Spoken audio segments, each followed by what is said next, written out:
Hi guys, happy winter solstice. I'm here today in my wonderful Christmas sweater with my baby Yoda and with my hot cocoa and my new mug from Crone Girls Press to read you a little bit of a Christmas story.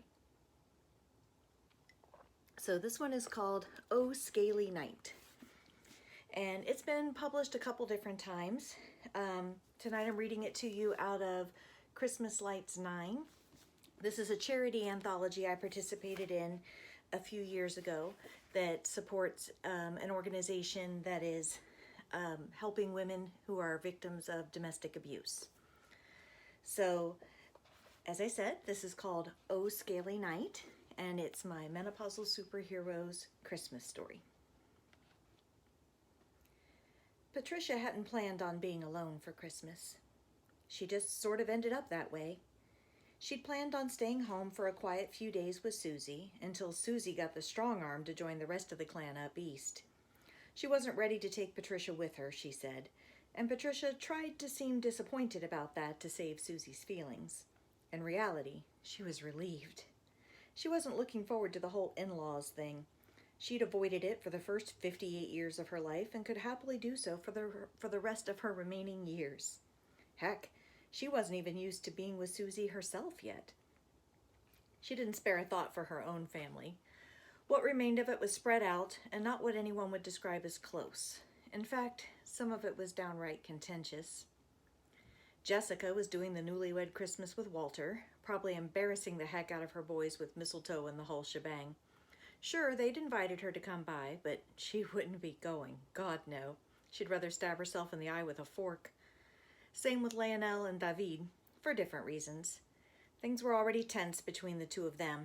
She definitely wasn't going to walk into that family drama. No way, no how. She didn't let herself think about Cindy either. It was time to let that friendship go and admit she might never have known her best friend as well as she thought she had. Besides, Cindy never celebrated Christmas much anyway, saving her holiday energy for Chinese New Year's.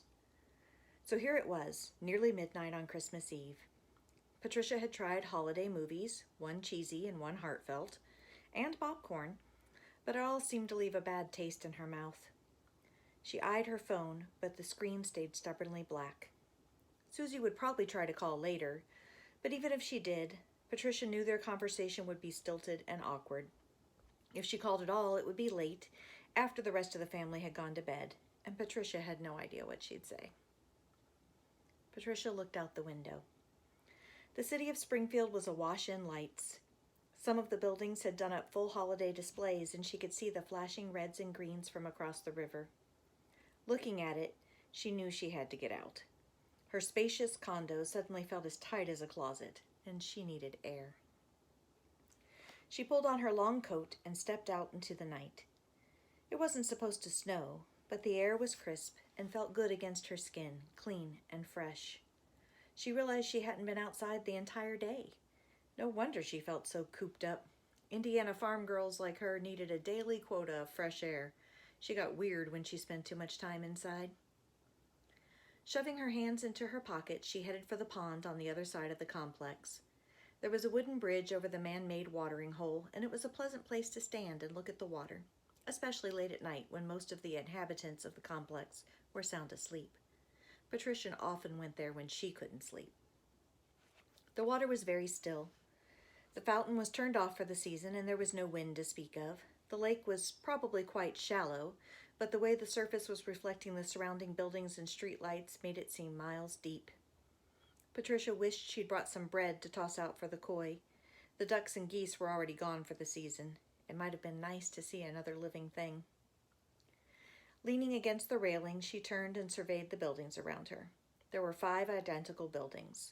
The condos on this side all had patios or balconies facing the lake. Patricia's own apartment had a big window at the end of the hall that afforded her a glimpse of the lake, but she preferred the view from the wall-sized windows in the living room, overlooking the city. The lake, in her opinion, was better enjoyed up close. A breeze came up, and Patricia let her scales rise on her neck and cheeks. Her alter ego was less sensitive to the cold than she was. Patricia hadn't quite figured out why that was, but it was helpful sometimes. She was careful to limit her transformation, though. No reason to ruin a good coat by letting her spikes come through. As her scales came up, her vision changed a little as well. Her lizard eyes could see better in the night than her human ones. She spotted the man standing on the other side of the lake. She hadn't noticed him before, and so far it didn't look like he had spotted her. He was standing under a small tree, one of the ones that flowered white in the springtime but was bare this time of year. He had his back to the lake and Patricia, and seemed to be watching one of the apartment windows. She couldn't have explained why, but Patricia felt there was something off about the guy. She watched him more closely. In the space of the few minutes she watched, he began and abandoned 6 cigarettes. Each time he threw the half-smoked cigarette into the grass and twisted his foot on it, moving like he'd made up his mind it was going to go do something. Each time he took a step, then stopped, swung his arms back and forth a few times, and retreated to the space under the tree. Patricia began to walk around the lake. She wanted to be within reach, just in case.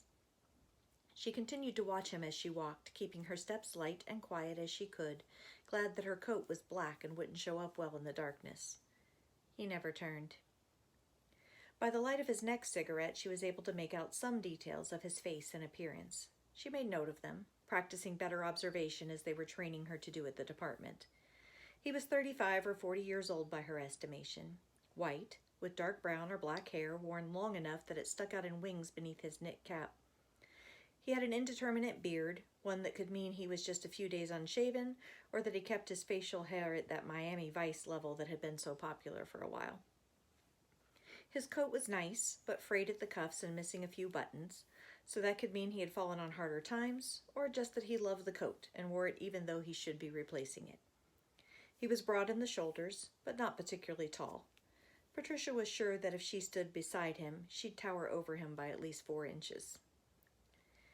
The man hadn't done anything except seem tense and smoke some cigarettes, but Patricia still felt that he bore watching. Maybe she was just bored and looking for something to do, or maybe there was trouble. Watching him repeat the cigarette decision dance 2 more times, she grew frustrated with waiting. Patience had never been her strong suit.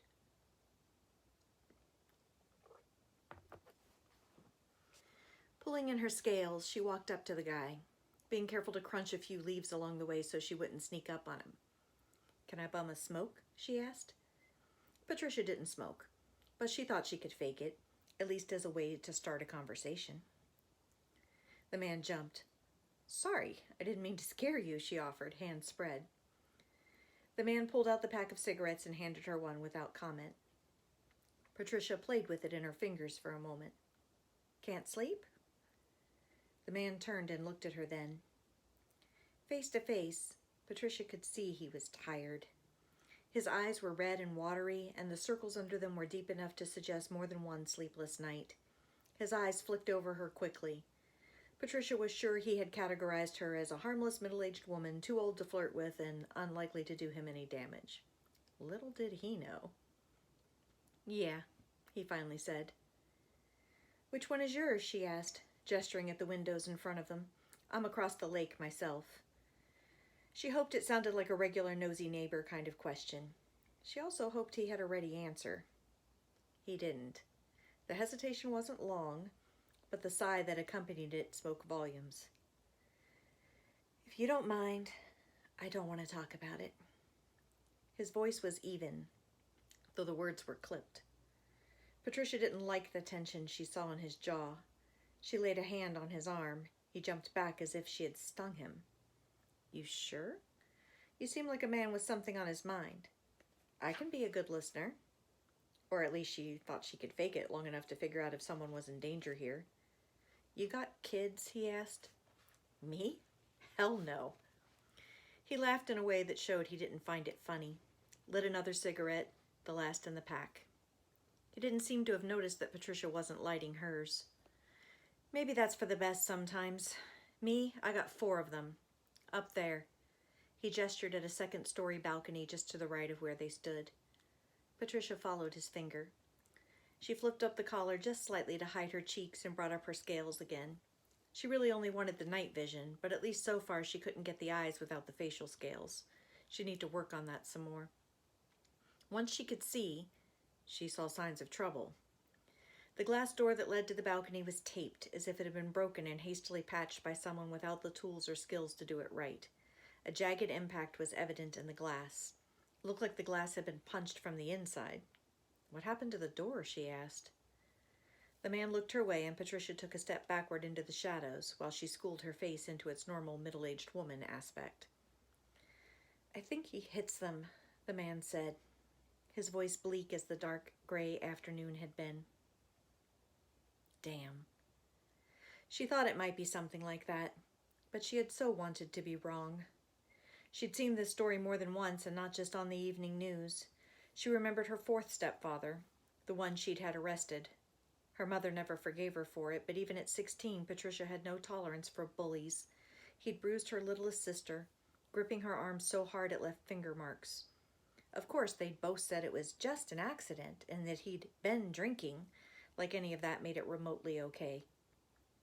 She wasn't going to let that man hurt one of the littler kids worse before she did something about it. She wouldn't let that happen now, either. "What's the apartment number?" 16B, he said. "Is he in there?" "I think so." "And the mother and kids?" He shook his head. "At her mother's. They won't be back until morning." Patricia smiled. The man gasped. "What's wrong with your face?" Patricia smiled again, her scales filling in fully. "This is the face of justice." She took off her coat and tossed it over a nearby bench, then sat down and took off her shoes. The man just stared at her as she loped off across the lawn and jogged up the steps.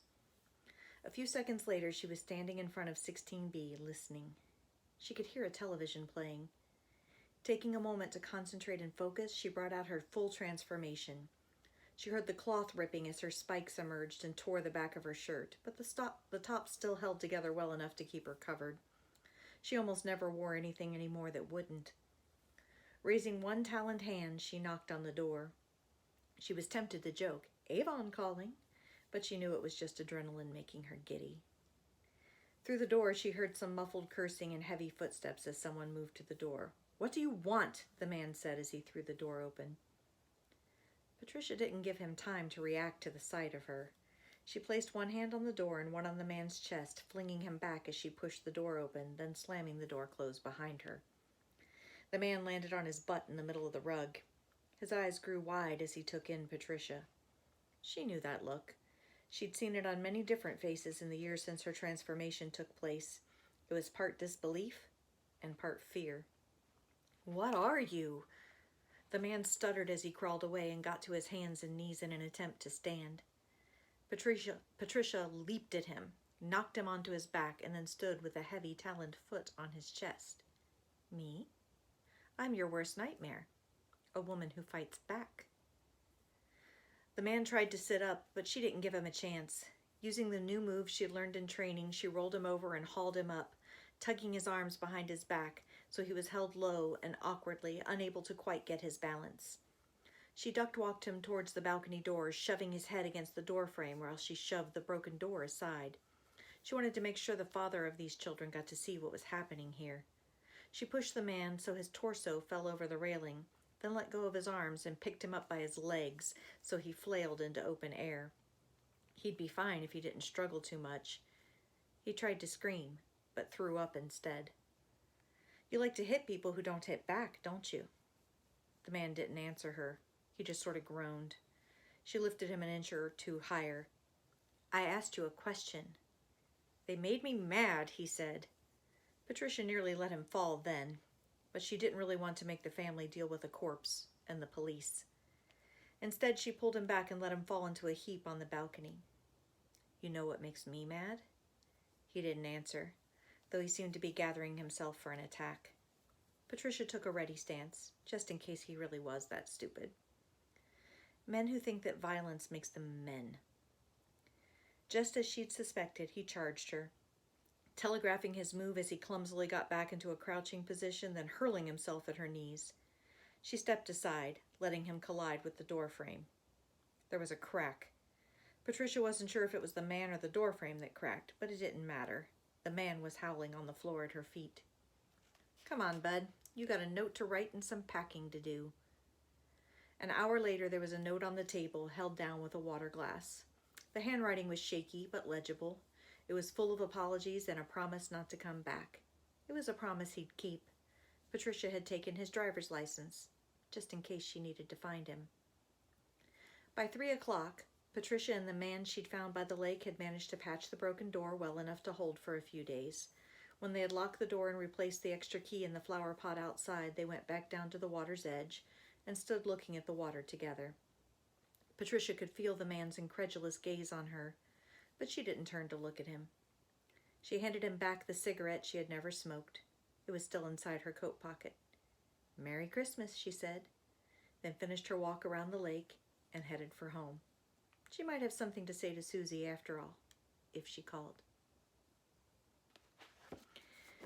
So I guess that's one of the reasons that people don't invite Patricia to too many Christmas parties. And also one of the reasons that she's not the easiest fit with the UCU. She does tend to take things into her own hands without checking with anybody to see if it's right first.